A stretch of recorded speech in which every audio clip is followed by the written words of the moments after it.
जय श्री कृष्ण दोस्तों। आज हम आपको धर्म के 10 लक्षणों के विषय में बताने जा रहे हैं, जिसका वर्णन मनुस्मृति में मिलता है। तो चलिए दोस्तों, बिना किसी विलंब के आज का वीडियो हम शुरू करते हैं। मनुस्मृति में धर्म के 10 लक्षणों का वर्णन मिलता है, जिन्हें आचरण में उतारने वाला व्यक्ति धार्मिक कहलाता है। पहला लक्षण है क्षमा। क्षमा अलौकिक गुण है, वह तो महान व्यक्तियों का आभूषण है। निर्बल व्यक्ति किसी को गलती पर क्षमा नहीं करते। अति कृपालु पर ब्रह्म क्षमा का अनंत भंडार है। दूसरा लक्षण है दम। दम का अर्थ है दमन, अर्थात मन, चित्त और इंद्रियों से विषयों का सेवन न होने देना। अर्थात अब तक जो इंद्रियां मायावी विषयों के सेवन कर रही थी, चित्त विषयों के चिंतन में लगा हुआ था तथा मन उनके मनन में तल्लीन था, उसे रोक देना अर्थात सात्विक की ओर ले जाना, यही दम कहलाता है। तीसरा लक्षण है चोरी ना करना। किसी के धन की इच्छा ना करना ही अस्तेय है। योग दर्शन में कहा गया है कि यदि मनुष्य मन, वाणी तथा कर्म से अस्तेय में प्रतिष्ठित हो जाए तो उसे सभी रत्नों की प्राप्ति स्वतः ही हो जाएगी। मार्मिक व्यक्ति के लिए तो पराया धन मिट्टी के समान है। चौथा लक्षण है शौच, पवित्रता। बाह्य और आंतरिक पवित्रता धर्म का प्रमुख अंग है। बाह्य पवित्रता का संबंध स्थूल शरीर से है तथा आंतरिक पवित्रता का संबंध अंतःकरण की शुद्धता से है। यह सर्वांश सत्य है कि अंतःकरण को पवित्र किए बिना आध्यात्मिक मंजिल को प्राप्त नहीं किया जा सकता। मनुस्मृति में कहा गया है कि जल से शरीर शुद्ध हो जाता है, सत्य का पालन करने से मन शुद्ध हो जाता है, विद्या और तप से जीव शुद्ध हो जाता है, ज्ञान से बुद्धि शुद्ध हो जाती है। वस्तुतः शौच का यही वास्तविक स्वरूप है। पांचवा लक्षण है इंद्रिय निग्रह।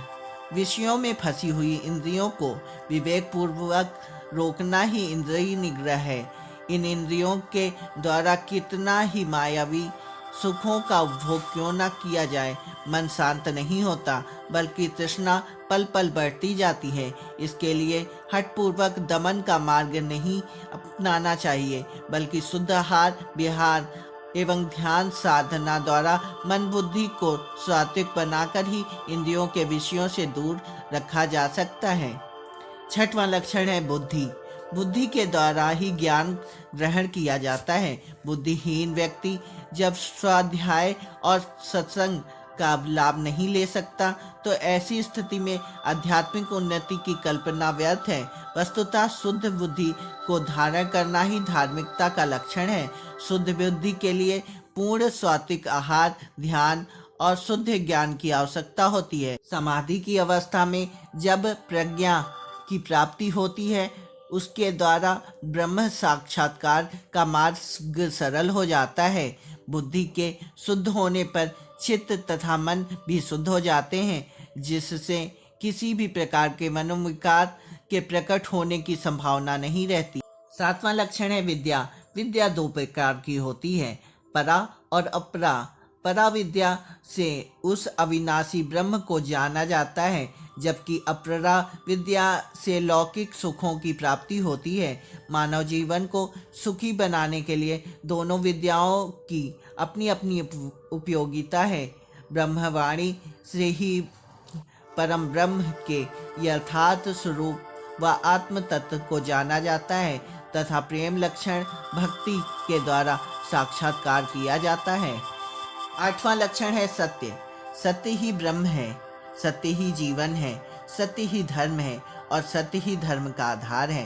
तीनों लोक में सत्य से बढ़कर कोई धर्म नहीं है तथा असत्य झूठ के बराबर पाप नहीं है। कबीर जी ने भी कहा है, साच बराबर तप नहीं, झूठ बराबर पाप। जाके हृदय साच है, ताके हृदय आप। झूठ वर्तमान में कितना ही शक्तिशाली क्यों न प्रतीत हो, अंततः सत्य ही विजय होती है। योग दर्शन का कथन है कि यदि मन वाणी कर्म से सत्य में स्थिर हो जाए तो वाणी में अमोद आ जाती है, अर्थात मुख से कुछ भी कहने पर सत्य हो जाता है।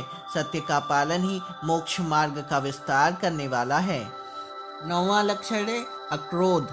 धर्म ग्रंथों में कहा गया है कि क्रोध के समान मनुष्य का कोई शत्रु नहीं होता, क्योंकि यह मनुष्य के धैर्य, ज्ञान और सारी इच्छाओं को नष्ट कर देता है। क्रोध से शारीरिक, मानसिक और आध्यात्मिक उन्नति के द्वार बंद हो जाते हैं। धार्मिक व्यक्ति को स्वप्न में भी क्रोध नहीं करना चाहिए। 10वां लक्षण है धृति अर्थात धैर्य।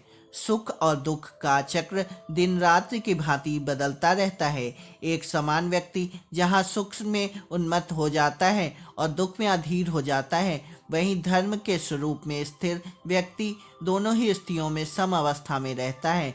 सूर्य उगते समय भी लाल होता है और डूबते समय भी लाल ही रहता है। महापुरुष भी इसी प्रकार सुख दुख में सर्वदा सम अवस्था में रहते हैं। गीता का भी यही कथन है कि सुख दुख, लाभ हानि, जय पराजय, मान अपमान में अपने को समान अवस्था में ही रखना चाहिए।